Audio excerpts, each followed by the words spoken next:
अस्सलामुअलैकुम my social media family. उम्मीद करती हूँ कि आप सब लोग हिफ्ज़-ओ-अमान से होंगे, खुशबाश होंगे और खुशी की बात हो ही रही है। तो आज आपको बड़ा मज़ाहिया सा वीडियो दिखाती हूँ।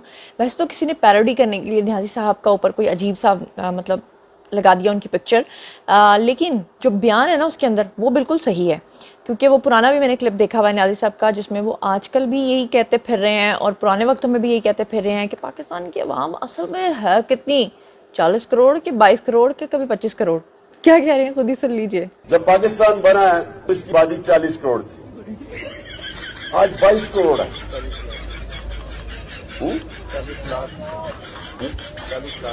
नहीं 40 करोड़ जो मैं कहता जी, तो आप लोगों ने देखा और इसी के चलते नियाज़ी साहब जो हैं वो अपने कामों में मसरूफ़ हैं और जिन लोगों ने उनको फॉलो किया, जो उनके पीछे लगे, वो ऐसी ट्रक की बत्ती के पीछे लगे कि अब वो ट्रक की बत्ती टाइटन से भी ज़्यादा, वो जो टाइटन आबदोज़ आपको पता है ना तबाह हुई है, उससे भी ज़्यादा ख़तरनाक हो गई है। अब इसमें आपको याद होगा कि साबिक गवर्नर उमर चीमा जो हैं वो गिरफ्तार हुए थे और फिर आपको पता है कि उनसे मिलने के लिए उनकी मिसेज़ गई और उनके मिसेज़ को गिरफ्तार कर लिया गया। उसके बाद दोबारा से यूथियों ने सिंपैथी कार्ड खेलना शुरू कर दिया और उन्होंने ये कहना शुरू कर दिया कि उनकी मिसेज़ का क्या कसूर था, वो तो एक घरेलू खातून थी, बिल्कुल उसी तरह जैसे तैयबा राजा के बारे में कहते हैं, जिस तरह आलिया हमजा के बारे में कहते हैं, जिस तरह सनम जावेद के बारे में कहते हैं, तो इसी तरह इनके बारे में भी कहा गया कि जनाब उन बेचारी खातून का क्या कसूर था।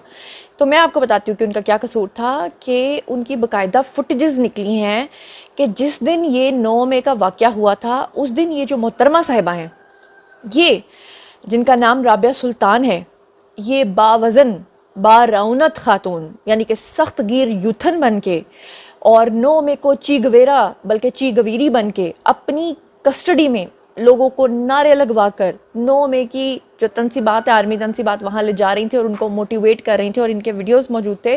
लेकिन पुलिस इस इंतज़ार में थी कि कोई गल नहीं, बंदा फड़ा जाएगा तो फिर बुढ़ी तो पीछे पीछे आएगी ना, तोता जाएगा तो मैना तो पीछे पीछे आएगी ना, तो जो मैना आएगी तो मैना फड़ लेंगे। अब मैना को जो पकड़ा तो मैना फड़फड़ा रही है, मैना कह रही है मुझे क्यों पकड़ा है। लेकिन बहरहाल ये मैं आपको बता दूं कि ये उस पूरे मॉब को लीड करते हुए पकड़ी गई हैं। अब एक और बात मैं आपको बता दूं कि वो जितने भी वीडियोस आप लोगों ने 9 मई के हवाले से सोशल मीडिया पर देखे हैं, वो सिर्फ सोशल मीडिया पे आपने उतने वीडियोस देखे हैं जितने कि आपको दिखाए गए हैं, जितने के ऊपर कम्युनिटी गाइडलाइन स्ट्राइक्स नहीं आई या जितने वीडियोस जो हैं एक्सेप्ट हुए हैं, क्योंकि मार धाड़ के वीडियोस मोस्टली सोशल मीडिया से जो है सेंसिटिव कॉन्टेंट करके वो वैसे भी डिलीट हो जाते हैं और कई लोग जो हैं वो कुछ ज़्यादा सेंसिटिव कॉन्टेंट हो तो उसको अपलोड नहीं करते। लेकिन जो हमारे हसास इदारे हैं उन्होंने बाकायदा फुटेजेस निकाल लिया, क्योंकि पूरे पाकिस्तान के अंदर सेफ सिटी कैमराज लगे हुए हैं, तो उन्होंने हर तरह की फुटेजेस जो हैं वो निकाल ली हैं। अब इस सिलसिले में मैं आपको जो बड़ी खबर देने जा रही हूँ वो ये है कि जितने भी लोग हैं जो इनकार करते हैं कि हम तो 9 मई के वाक़ये में शामिल ही नहीं थे, जिनके बारे में अभी गुज़श्ता रोज़ जो है वो DGISPR के जो तर्जुमान है मेजर जनरल अहमद शरीफ, उन्होंने साफ कहा है कि हमारे पास तो सबूत है। अब उस सिलसिले की कड़ी में आपको जो बड़ी खबर देने जा रही हूँ वो ये है कि पंजाब की जो फॉरेंसिक टीम है उन्होंने 9 मई की तमाम CCTV फुटेजेस को पहले निकाला है और फुटेजेस इस तरह से कि फ़र्ज़ करें कि यहाँ से धर्मपुरा आता है और फ़र्ज़ करें धर्मपुरे के बाद आगे जो है ना नहर आती है और फ़र्ज़ करें नहर के आगे फिर एक और जगह आती है, तो उन्होंने हर जगह की CCTV फुटेजेस को जोड़ के बाकायदा पूरा एक मोब कि वो कहाँ कहाँ गया, कैसे कैसे गया, कितने कितने लोगों में डिवाइड होके गया, उनकी उन्होंने तमाम फुटेजेस की रिपोर्ट तैयार कर ली। और अभी तक तमाम इदारे आहिस्ता आहिस्ता काम क्यों कर रहे हैं, क्योंकि वो पक्की कार्रवाई डाल रहे हैं, क्योंकि वो किसी को छोड़ नहीं सकते। मसलन अब देखें ना, जैसे ये उमर चीमा की बीवी जो हैं, ये उस दिन चीगवीरी बन के अपनी मोब को लीड कर रही थी, तो बाद में ये मुकर सकती हैं, कह सकती हैं मैं एक खातून हूँ, मेरे ऊपर जुल्म सितम किया जा रहा है। तो जब इनकी फुटेजेस इनके सामने रख दी जाएंगी, जब इनको कहा जाएगा हाँ जी आंटी जी ये देखें, तो फिर आंटी जी क्या कहेंगी कि मैं नहीं हूँ, ठीक है, क्योंकि उसकी फॉरेंसिक रिपोर्ट्स भी आ चुकी होंगी, तो फॉरेंसिक रिपोर्ट आने के बाद तो वो उसको वैसे ही इनकार नहीं कर सकती। अब PTI के जो पंजाब सदर के एजाज चौधरी हैं, उन्होंने कहा था कि मैं इसमें मौजूद नहीं था, 9 मई के वाक़यात की मज़म्मत करता हूँ। लेकिन मज़े की बात यह है कि ये जो पंजाब फॉरेंसिक रिपोर्ट ने जितनी भी CCTV फुटेजेस निकाली हैं उसमें एजाज चौधरी की भी मौजूदगी पाई गई है, तो फिर अब वो कैसे मुकरेंगे, मुकर नहीं सकते हैं। और जनाब अली, मज़े की बात यह है कि ये जो एजाज चौधरी हैं ये और ये जो ख़वातीन हैं या जितने भी लोग हैं, ये साबित हुआ है कि बाकायदा इन्होंने जत्थों की सूरत में लोगों को ना सिर्फ लीड किया है बल्कि लोगों ने भी जत्थों की सूरत में सफ़र किया है। और आप देखेंगे कि आने वाले दिनों में ये कितना सफ़र करने वाले हैं। पॉइंट नंबर 4 पे मैं आऊँगी तो आप यकीन कीजिए कि मुझे न्याज़ी साहब की ज़हनी सेहत के ऊपर पहले शक था, लेकिन अब मुझे यकीन हो चुका है। उसकी वजह यह है कि वो मामलात की नज़ाकत को समझ ही नहीं रहे। उनको पता ही नहीं चल रहा कि उनके साथ क्या होने जा रहा है और क्या हो चुका है। फॉर्मेशन कमांडर्स की जिस दिन प्रेस रिलीज़ या जो आप समझ लें उनका जो बयान सामने आया था, उसके बाद तो लोगों के 14 तबक रोशन हो गए थे। लेकिन न्याज़ी साहब जो हैं वो मतलब उसी तरह पहले वो तस्बीह पढ़ते थे, वो तस्बीह के ऊपर जो फूल लगा होता है उसके साथ खेल रहे हैं और उनको मामले की नज़ाकत का अंदाज़ा ही नहीं है। अब न्याज़ी साहब का मैं आपको एक वीडियो सुनाना चाहती हूँ जो हालिया अभी उन्होंने दिया है बयान, जिसमें वो ये फरमा रहे हैं कि अमेरिका को हमसे सीखना चाहिए था। अमेरिका जो है कोरोना के दिनों में अगर हमसे सीखता और हमारी यानी कि पाकिस्तान की मिसाल लेता तो 10 खरब डॉलर्स बचा लेता। ये वही न्याज़ी साहब है ना जिन्होंने जब पिछले साल सैलाब आया था तो इन्होंने कहा था कि हमने पता नहीं कितने अरब डॉलर्स जो हैं वो टेलीथॉन के ज़रिए जमा किए हैं। तो मुझे ये सवाल पूछना था कि अगर उन्होंने इतने अरब डॉलर्स जो कि सिर्फ वो लोगों को दिखाने के लिए ड्रामा करते थे, अगर वो जमा किए थे तो वो हमारे ख़जाने में क्यों नहीं है? लोगों के साथ इस तरह के सलूक क्यों हो रहे हैं? ये वही न्याज़ी साहब है ना जिनके यूथिये कहते थे कि वो एक बल्ले के ऊपर साइन कर दी तो 500 अरब डॉलर का उनका जो है ना वो बल्ला बिक जाता है। ख़ास तौर पे वो याद आया कि मुराद सईद कहते थे ना 200 अरब लाएगी, 200 अरब नहीं लाई, 500 अरब का बल्ला भी नहीं बिकी। और अब न्याज़ी कहती कि अगर अमेरिका हमारी मिसाल लेती तो 10 खरब डॉलर बचा लेती। देखो ज़रा सुनो क्या कहती। बावजूद के 2 साल कोरोना में सारी दुनिया में एक बहुत बड़ा जवाल आया हुआ था, उसके बावजूद अल्लाह का करम कि हमने अपनी मायशत को भी बचाया, हमने अपने लोगों को भी बचाया। दुनिया ने एक्नॉलेज किया कि पाकिस्तान ने जो कदम उठाए कोविड-19 में वो दुनिया में मिसाल थे। एक अमरीकी एक इकोनॉमिस्ट जो काम करता था डोनाल्ड ट्रंप में, उसने कहा कि अगर अमेरिका पाकिस्तान की मिसाल ले लेता तो कितने 10 खरब डॉलर बचा सकता था। सुन लिया आपने। इंजॉय किया करें, क्या कर सकते हैं हम पाकिस्तानी बेचारे, इंजॉय कर सकते हैं। हर चीज़ में से मजाक का पहलू निकालना हम पाकिस्तानियों का खासा है। तो पॉइंट नंबर 4 की तरफ मैं चलती हूँ। तो खोसा साहब, क्योंकि खासा है तो खासा के साथ खोसा हाँ मिलता है, कोसा मिलता है। कोसा कोसा पानी पीने का वक्त आ गया है। कोचे ये खोसा को पानी किधर फेंकेगा। अब ये खोसा साहब और एतजाज़ अहसन साहब की बात कर लेते हैं। आपको पता है पीपल्स पार्टी ने इनको फारिग कर दिया, वैसे भी बेचारे पहले ही फारिग थे। अब खोसा साहब जो हैं वो और एतजाज़ अहसन जो हैं उन्होंने भरपूर कोशिशें करके देख ली। उन्होंने कहा कि ये जो बेंच बना है ये बरकरार रहता और जो मिलिट्री कोर्ट्स के अंदर सिविलियंस के ट्रायल होने जा रहे हैं वो उसके खिलाफ जो है ना बेसिकली आवाज़ उठाते हैं। वो कहते हैं किसी सूरत सिविलियंस के ट्रायल जो हैं वो नहीं होने चाहिए मिलिट्री कोर्ट्स में। लेकिन खोसा साहब का एक वीडियो खोचा मैंने ढूंढ लिया और एतजाज़ अहसन का भी वीडियो मैंने ढूंढ लिया है। पहले मैं आपको खोसा साहब का वीडियो सुनवाती हूँ कि कैसे माजी में वो फौजी अदालतों के अंदर जो कार्रवाइयाँ होती हैं उनको जस्टिफाई करते थे। Have a look. दूसरा इन्होंने कहा कि अगर ऐसा ना हुआ तो ये जो इंक्वायरी है इसको भी मुस्तरद किया जा सकता है, और सिर्फ ये नहीं कि मुस्तरद कर देंगे, फिर फौज इन लोगों को खुद उठाएगी। इसकी लीगल पोजीशन क्या है खोसा साहब? पहली चीज देखें काशिफ, लीगल पोजीशन ये है कि ये आर्मी एक्ट के तहत ये काबिल मुआखजा है। कौमी सलामती का मसला है, इसमें ऑफिशियल सिक्योरिटी एक्ट का इसमें जो है खिलाफ वर्जी ब्रीच हुआ है। नेशनल सिक्योरिटी के अलावा प्रोटेक्शन ऑफ पाकिस्तान एक्ट के तहत भी ये काबिल मुआखजा है और ये हाई ट्रीजन में भी आता है ये। और फिर किसी हुकूमत की खोसा साहब मर्जी की जरूरत नहीं है इसमें ना। सेडिशन भी आता है section 124 of the PPC. Sedition में खुद जावेद हाशमी साहब ने एक लेटर सिर्फ इशू किया था फौज के खिलाफ, और वो भी जो है 10 महीने के 1 साल जेल में रहे थे और बड़ी मुश्किल से जमानत हुई थी और फिर जो है वो कोर्ट में जाके मामला हुआ था। तो ये इसमें किसी वफाकी हुकूमत की जो आर्मी एक्ट के तहत काबिल मुआखजा हो उसमें वफाकी हुकूमत की कोई सैंक्शन की जरूरत नहीं होती है। सर अगर वो अब दूसरा सवाल आ गया खोसा साहब, दूसरा सवाल अब जरा सियासी सवाल पूछने लगा। देखिए कल फौज, अभी तो मेरा ख्याल है सिचुएशन उस जगह खड़ी है, हु ब्लिंक्स फर्स्ट, कौन सबसे पहले ब्लिंक करेगा? यानी हुकूमत ने भी अपनी पोजीशन कदरे मरियम नवाज साहिबा की ट्वीट कर। जी जनाब, आपने खोसा साहब की कहानी तो सुन ली है और अब मैं आपको एतजाज़ अहसन का वीडियो सुनवाती हूँ। आपको पता होगा कि न्याज़ी साहब के दौर में 2018-2019 के अंदर जो है वो 2018-19 के बीच में जो है वो सिविलियंस के ट्रायल्स हुए थे। और आपको याद होगा कि प्रीवियस अगर आपने मेरे व्लॉग्स देखे हैं तो उसमें मैंने उन तमाम लोगों की तफसीरात बताई थी कि उनको कईयों को सज़ाए मौत हुई थी, कईयों को जो है वो 10-10 साल, कईयों को पूरी पूरी उम्र कैद की सज़ा सुनाई गई थी। और तमाम को जो सज़ा सुनाई गई थी वो बाजवा साहब के दौर में सुनाई गई थी। और उन तमाम को जो सज़ाएं सुनाई गई थी उनको अपील का हक भी हासिल नहीं था, क्योंकि आपको पता है कि अभी जो मौजूदा इस्टेब्लिशमेंट है उन्होंने तो ये कहा है कि जितने भी लोगों का हम ट्रायल करेंगे उनको अपील का भी हक होगा, वो सुप्रीम कोर्ट भी जा सकेंगे, उनको गवर्नमेंट की तरफ से वकला भी मुहैया किया जाएंगे। लेकिन बाजवा साहब के दौर में ये सहूलतें उनको फराहम नहीं थी। तब एतजाज़ अहसन और खोसा साहब कहाँ गुम थे, किसी को पता नहीं था। अब जब एंकर ने सवाल किया एतजाज़ अहसन से कि जनाब पहले वक्त में ये सब कुछ होता रहा है, तो उन्होंने कहा 2019 के बाद तो ये कुछ हुआ ही नहीं, यानी कि गोया वो ऐसे बन गए कि उनको कुछ पता ही नहीं। सुनिए एतजाज़ अहसन क्या कह रहे हैं। हसन अस्करी को सजा हुई, लड़के को, जो सिविल इंजीनियर था, एक मेजर जनरल का बेटा था, उसने खत लिखा और जनरल बाजवा उस वक्त आर्मी चीफ थे, क्रिटिसाइज की उनकी एक्सटेंशन, ये वो। उस लड़के को 5 साल सजा हो गई, आप में से कोई नहीं बोला।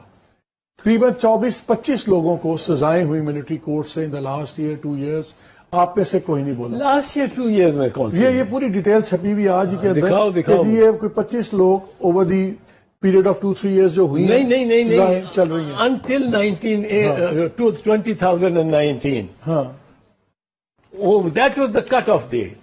जी तो जनाब अली, ये देखा मैंने आपको दोनों एविडेंसेस दिए हैं ना। सबसे मजबूत व्लॉगर आप लोगों का मुझ पे मान है ना, तो मैं आप लोगों के लिए ऐसी ऐसी रिसर्च करती हूँ, चीज़ें मैं कहीं से भी निकाल कर ले ही आती हूँ। बहरहाल लेकिन हमारी कोशिश ही होनी चाहिए कि हम आपसे असली और सच्ची और सुच्ची खबर शेयर करें। गलती हो जाने का इम्कान हर इंसान के पास होता है, लेकिन जानबूझ के कोई चीज़ गलत नहीं करनी है। बस अल्लाह इसकी तौफीक हमें दिए रखे। और अब चलते हैं जी अगले पॉइंट की तरफ। अगला पॉइंट खुशखबरी है। खुशखबरी ये है कि डॉक्टर अमजद, इनको पकड़ लिया गया है। अब आप कहेंगे डॉक्टर अमजद कौन है, मैं आपको बताती हूँ।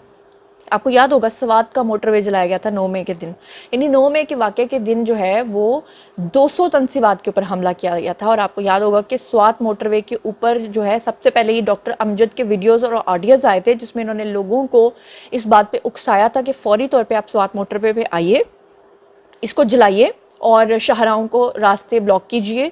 और फिर उसके बाद आपको पता है कि जत्थे, मुसल्ला जत्थे वहाँ पर पहुँचे थे, लोग पहुँचे थे, उन्होंने आकर वहाँ पे पूरी मोटरवे को जला दिया था। तो अब इनका वीडियो आपको साथ साथ स्क्रीन पर नज़र आ रहा है। अब पुलिस के आगे वो कह रहे थे चल, तो कहते हैं नहीं अम्मी नहीं अम्मी नहीं अम्मी, लेकिन पुलिस वाले अंकल सबको ले ही जाते हैं। खैर अब चलते हैं जी पॉइंट नंबर 6 की तरफ। पॉइंट नंबर 6 में मैं आपको बता देती हूँ कि ट्विटर के ऊपर यूथियों ने अब एक नया ट्रेंड शुरू किया है जो कि बड़ा ख़तरनाक है। और उसमें उन्होंने जो हैशटैग मुतारिफ़ करवाया है ट्रेंड, वो है जी PTI का झंडा लगाओ। अब बाज़ार आपको ये नॉर्मल सा लग रहा होगा, लेकिन इसके पीछे जो मज़मूम मकासद हैं वो क्या हैं, स्क्रीन पे आपको नज़र आ रहा होगा कि PTI का झंडा लगाओ का इनका जो ट्रेंड है वो चल रहा है। इसमें ये साजिश के तहत जो है वो लोगों को इस बात पे उकसा रहे हैं कि जो जहाँ जहाँ पाकिस्तान का कौमी परचम लगा है उसको वहाँ से उतारो, फेंको और उसकी जगह PTI का झंडा लगाओ। और जो समझ सकते हैं, यानी कि जिनको ज़रा ज़्यादा इश्तियाल आया होता है, जो 9 मई के वाक़यात की तरह के जहन के रखने वाले लोग हैं, उनको ये कि पाकिस्तान का परचम जलाओ और बेहुरमतियाँ करो, जगह जगह पाकिस्तान का परचम जो है वो जला के आप PTI का झंडा लगाओ। तो यानी कहने का मकसद ये है कि अभी भी ये लोग जो हैं वो बाज नहीं आ रहे हैं। अभी भी इनका जो सॉफ्टवेयर है ना, वो आपने देखा होगा कि गधे को आप जब कोई रास्ता दिखाते हो तो वो अगर जिग जैग जाता है तो आप उसे डंडा मारते हो तो सीधा सीधा चलते हैं। तो कुछ लोग गुस्सा कर जाते हैं कि देखो यार इसको डंडा क्यों मार रहे हैं, लेकिन बाज़ दफ़ा वक्त की मजबूरी हो जाती है कि डंडा नहीं मारोगे तो सीधा नहीं चलेगा, डंडा मारते रहोगे तो वो सीधा चलता रहेगा। तो जनाब अब ये जो साजिश है इसको हमें नाकाम बनाना है कि जो भी कोई पाकिस्तान का परचम उतार के PTI का झंडा लगाने की कोशिश करेगा उसको वहाँ से जो है वो पकड़ा जाना चाहिए। और पॉइंट नंबर 7 की तरफ मैं चलूँगी। पॉइंट नंबर 7 है जी मलिका बुखारी के बारे में। और ये मैं ज़रा एक दिन लेट हो गई हूँ आपको बताने में। मलिका बुखारी जो है, जब तक बल्कि आप ये वीडियो देख रहे हैं तो 1 या 1.5 दिन गुजर चुका होगा। मलिका बुखारी जो है वो अदालत में पहुंची और न्याजी साहब को उन्होंने देखा। जब उन्होंने न्याजी साहब को देखा तो उन्होंने न्याजी साहब का हाल भी पूछा, न्याजी साहब से पूछा आप कैसे हैं, लेकिन न्याजी साहब जो हैं वो उन्होंने आगे से जवाब नहीं दिया। जब उन्होंने जवाब नहीं दिया तो मलिका बुखारी की आंखों से नीर बहने लगे, मतलब आंसू बहने लगे, वो रोने लगी। और जो वकला हजरात हैं वो न्याजी साहब को छोड़ के मलिका बुखारी को जो है वो देखने लगे कि ओहो ये तो रो रही हैं। और जनाब अली जैसे ही ये वाक़या पेश आया कि उन्होंने न्याजी साहब को बुलाने की कोशिश की और न्याजी साहब ने लिफ्ट नहीं कराई और उसके बाद वो रोने लगी और उनको दुख होने लगा। तो सोशल मीडिया के ऊपर उनके खिलाफ भी एक गलीज़ प्रोपेगेंडा शुरू हुआ। देखें खातून चाहे किसी भी पार्टी की हो, अगर उनके बारे में कोई गलीज़ या गंदा प्रोपेगेंडा होता है तो उसके बारे में बात ज़रूर करनी चाहिए। एक पुरानी अखबार का तराशा जो है उसको पूरे ट्विटर के ऊपर जो है वो वायरल किया गया, जिसमें दिखाया जाता है कि न्याजी साहब जो हैं वो एक नाजेबा जगह पर हाथ लगा रहे हैं और वो मलिका बुखारी जो है वो सामने खड़ी हैं। लेकिन जब मैंने चेक करने की कोशिश की तो पता चला कि कमेंट सेक्शन में काफ़ी लोगों ने लिखा हुआ था कि ये तस्वीर जो है एडिटेड है। कुछ लोगों ने कहा कि ये तस्वीर जो है ये मरियम औरंगज़ेब की थी। लेकिन अगर मरियम औरंगज़ेब की भी थी तो उनके बारे में भी कुछ लोगों ने लिखा कि वो सही नहीं थी, वो बनाई गई थी। तो मेरा कहने का मकसद ये है कि आप किसी भी खातून से जितना मर्जी इख्तलाफ करें, आप उनके बारे में, उनकी पंजाबी में कहते हैं जई थई फेर दें, ऐसी की तैसी फेर दें, तनकीद करें और बात करें। लेकिन ये जो ख़वातीन के बारे में लोगों का एक आसान टारगेट है ना कि वो किसी भी पार्टी से हैं तो उनका कैरेक्टर ख़राब कर दो, ये बात नहीं होनी चाहिए, इसको हमें कंडेम करना चाहिए। तो मैं बहरहाल इस चीज़ को कंडेम करती हूँ। बाकी ठीक है जी, उनके लीडर थे और वो रोई हैं, और रोई वो इसलिए है कि न्याजी साहब आज मुझे पहचानते तक नहीं है। और यही चीज़ असद उमर के साथ भी हुई थी। आपको पता है थोड़े दिन पहले जब न्याजी साहब जो है अदालत में गए थे तो असद उमर उनके साथ बैठने लगे थे, तो वो उठ के रोस्टरूम पे चले गए थे, वो नहीं बैठे थे उनके साथ। और असद उमर की उन्होंने किसी बात का जवाब देना मुनासिब नहीं समझा था। चलिए बहरहाल मैं न्याजी साहब का आपको एक क्लिप सुनवाना चाहती हूँ जिसमें वो अदालत के अंदर थे और न्याजी साहब जो हैं वो उनसे जब किसी ने पूछा कि आप मुल्क से बाहर क्यों नहीं चले जाते, तो न्याजी साहब ने कहा कि ये मेरा घर है, मैं क्यों इस मुल्क को छोड़ के जाऊं। इस पे यूथियों ने कहा देखा ये होता है हमारा लीडर बाहर नहीं जा रहा पाकिस्तान छोड़ के। लेकिन मैं आपको बताऊं कि आज से तकरीबन 1 महीना पहले मैं आपको अपने व्लॉग में ये बता चुकी हूँ कि न्याजी साहब और उनकी जो साबका एहलिया अब कह लेंगे ना, बुशरा बीबी, इन्होंने बेहद कोशिश की है कि ये मुल्क से बाहर चले जाएं, लेकिन अंडरग्राउंड अवाम के सामने ये नहीं मानते। इन्होंने हर मुमकिन कोशिश की, यहाँ तक कि हमारी इस्टेब्लिशमेंट को भी इन्होंने पैगाम पहुँचाया कि हम आपके रास्ते से हट जाते हैं, हमें बाहर भिजवा दो। लेकिन हमारी इस्टेब्लिशमेंट ने इस चीज़ का फैसला क्यों नहीं किया कि वो इनको बाहर भिजवा दे? क्योंकि आपको पता है कि पुराने वक्तों में ये होता था कि जब किसी से इख्तलाफ हुआ या मुल्क के आपके उसके अकॉर्डिंगली नहीं चल रहा कोई, तो उसको बाहर भेज दिया जाता था। लेकिन आजकल सोशल मीडिया का दौर है, कोई बाहर के मुल्क जाएगा और वहाँ जाके प्रोपेगेंडा शुरू कर देगा। और आपको पता है कि न्याजी साहब पहले ही अमेरिका के अंदर जो है वो लॉबिंग करवा रहे हैं। तो जो शख्स लॉबिंग में मुलविस होगा और लॉबिंग करते करते वो बाहर जाएगा तो वो और ज़्यादा पावरफुल हो जाएगा, वो उन लोगों के हाथों में और ज़्यादा खेलेगा और फिर हमारी एजेंसीज क्या करेंगी। इसलिए उन्होंने ये फैसला किया था कि हम किसी सूरत न्याजी को अब बाहर नहीं जाने देंगे और इनकार कर दिया था। और इसमें न्याजी साहब ने मोहम्मद बिन सलमान को डाला, मोहम्मद बिन जैद को डाला, रॉथस्चाइल्ड पूरी फैमिली को डाला, अपने साले को डाला, अपनी बीवी को डाला, अमेरिकी कांग्रेस को उन्होंने जो है वो कहा। और इसके बारे में एक तज्जिया कार जो है वो बात भी कर रहे हैं। मैं आपको सबूत के तौर पे दिखा देती हूँ, कहीं आप ये ना सोचो कि जुनैरा खुद से कह रही है। Have a look. मेरा घर है पाकिस्तान में, क्यों बाहर जाऊंगा? गए तमाम इंटरनेशनल प्रेशर को रद्द किया गया। इमरान खान साहब बाहर जाना चाहते थे, पीटीआई के चेयरमैन जो हैं वो मुल्क से बाहर जाना चाहते थे, उन्होंने बाकायदा ये कोशिश की, उन्होंने इसके अंदर मोहम्मद बिन सलमान और मोहम्मद बिन जैद को डालने की कोशिश की, उन्होंने इसमें जैक गोल्डस्मिथ की जो है मदद हासिल करने की कोशिश की, रॉथस्चाइल्ड फैमिली की जो है वो कोशिश की गई। लेकिन नतीजा ये निकला कि यहाँ एक सोच ये है कि अगर गैर मुल्क चले जाएंगे तो वहां बैठ के कहीं ऐसा ना हो कि फिर वो जो बाहर के ममालिक के लोग जो पहले ही मासूम पाकिस्तानी, जिनको बुरी तरीके से अपने पर्सनल जो पॉलिटिक्स के लिए पाकिस्तान को बदनाम करने के लिए आज भी वो कोशिशें जारी हो रही हैं। जी तो जनाब, अब आखिरी 2 खबरें आपके साथ शेयर करने लगी हूँ। ये आपको याद होगा, एक पता नहीं कर्नल की बीवी थी या ब्रिगेडियर की बीवी थी, ये आपको नजर आ रही है ना चीखा मारती हुई, किस तरह ये बस पर चढ़ गई थी और ये भी जो है वो गालियां दे रही थी हमारे इदारों को, एस्टैब्लिशमेंट को। हालांकि इसका शौहर जो है वो खुद आर्मी का हाजिर सर्विस था। तो मतलब बीवियां ही मरवा रही हैं अपने खामनों को, कैसी कैसी बातें कर रही हैं। तो ये भी पकड़ी गई, ठीक है, और किसी को नहीं छोड़ा, फौज के अंदर से एहतसाब शुरू हो गया। और साथ ही जो लास्ट पॉइंट है वो ये है कि यास्मिन राशिद के हवाले से मैं आपको बताना चाहती हूँ कि कुछ दिन पहले उनके बारे में बताया जा रहा है, इतलात आ रही हैं कि उनकी तबीयत काफ़ी ज़्यादा नासाज हुई, उनका सांस भी बंद हो गया और उसके बाद उनको अस्पताल मुंतकिल करना पड़ गया। और अस्पताल जाकर वो भी शहबाज गिल की तरह लंबी लंबी सांसें लेने लगी। सही बात है, बुजुर्ग खातून है तो ज़रा सांसों में उनको ज़्यादा दुश्वारी आ रही थी, लेकिन उसके बाद फिर उनको वापस जेल मुंतकिल भी कर दिया गया। और यहाँ पर मैं आपको ये भी बता दूँ कि यास्मिन राशिद के ख़िलाफ़ जो मुकदमा है वो 9 मई को लोगों को उकसाने का और शेरपा पुल को, पूरी सड़क को ब्लॉक करने का, लोगों को जो है वो 9 मई के वाक़यात की तरफ कोर कमांडर हाउस की तरफ ले जाने का ये मुकदमा है। और अदालत ने अदम पैरवी की बुनियाद पर दरख्वास्त ज़मानत जो है इनकी वो खारिज कर दी है। ये जनाब आली आज की तमाम खबरें हैं। और सबसे इम्पॉर्टेंट खबर जो मैं सबसे लास्ट में आपको दे रही हूँ वो ये है जनाब जी कि सनम जावेद के जो वालिद हैं इनका कोई दीन ईमान समझ में नहीं आ रहा, क्योंकि सारी बात है उनकी बेटी का कोई दीन ईमान नहीं है तो उनका कैसे होगा। कभी वो कहते हैं कि मेरी बेटी डट के खड़ी है और मेरी बेटी जो है वो अपनी लीडर के साथ ही रहेगी और मैं कभी अपनी बेटी को मना नहीं करूँगा कि तुम जो है वो न्याजी का साथ छोड़ दो। कभी वो कहते हैं कि न्याजी भगोड़ा है, न्याजी बंकर के अंदर छुप के बैठा हुआ है, हमारे बच्चों को उसने पकड़वा दिया है। अब तक उनके 2 बयानात मैं आपको सुनवा चुकी हूँ। और अब वो दोबारा से अपनी ताज़ा तरीन मुलाकात करके आए हैं अपनी बेटी के साथ और उनकी बेटी ने ये कहा है कि जनाब अली, मुझे यूथियों ने कहा था कि जब तुम तुम जेल से बाहर निकलोगी तो तुम एक बड़ी लीडर बन के उभरोगी, और मैं जो हूँ मरियम नवाज़ का मुकाबला करूँगी अब्बू जान, और मैं मरियम नवाज़ के मुकाबले में इलेक्शन लड़ूंगी। और आने वाले वक्तों में आप देखिएगा कि पार्टी के तमाम लोग भाग चुके हैं और मैं रह गई हूँ, तो मैं अब बड़ी सियासतदान बन के न्याजी साहब के दाएं बाजू के साथ खड़े होकर जो है वो आलिया हमजा की कमी पूरी करूंगी, या मलिका बुखारी की कमी पूरी करूंगी, यास्मिन राशिद की कमी पूरी करूंगी। तो मैं न्याजी को नहीं छोड़ूंगी। बेशक मैंने अपने 2 बच्चों को छोड़ दिया, बेशक मेरी बेटी पीछे रो रही है, पीट रही है, उसके रोज़ाना वीडियोज़ आ रहे हैं। तो ये सब कुछ उसने जब अपने वालिद को कहा तो वालिद साहब ने जेल से बाहर आकर अपना नया बयान जारी कर दिया, और उसमें वालिद साहब ने ये बोला है कि जनाब अली मेरी बेटी जो है वो कह रही है कि मैं नहीं छोड़ूंगी, और उसमें मरियम वाली बात भी तो आपको समझ में आ गया होगा। और ये भी कि अगर अब इस वक्त में मैं छोड़ के जाऊंगी तो मेरे ऊपर सारा इल्ज़ाम आ जाएगा और ये हो जाएगा वो हो जाएगा। हालांकि थोड़े दिन पहले इसी सनम जावेद के वकला ने ये बात की है कि ये तो घरेलू खातून है, 2 बच्चों की माँ है, इनकी बड़ी बेटी जो है ना पता नहीं 11-13 साल की है और छोटा बेटा इतने साल का है, इतनी सालों की इनकी शादी है, इनका तो PTI के साथ कोई ताल्लुक ही नहीं। और न्याजी साहब भी कह चुके हैं कि मेरा तो ऐसे लोगों के साथ कोई ताल्लुक नहीं। तो अगर सनम जावेद ये समझ रही हैं कि वो बड़ी लीडर बन के उभरेंगी तो ये उनकी बहुत बड़ी भूल है, क्योंकि न्याजी साहब बड़े बड़े लीडर्स को भी लात मार चुके हैं।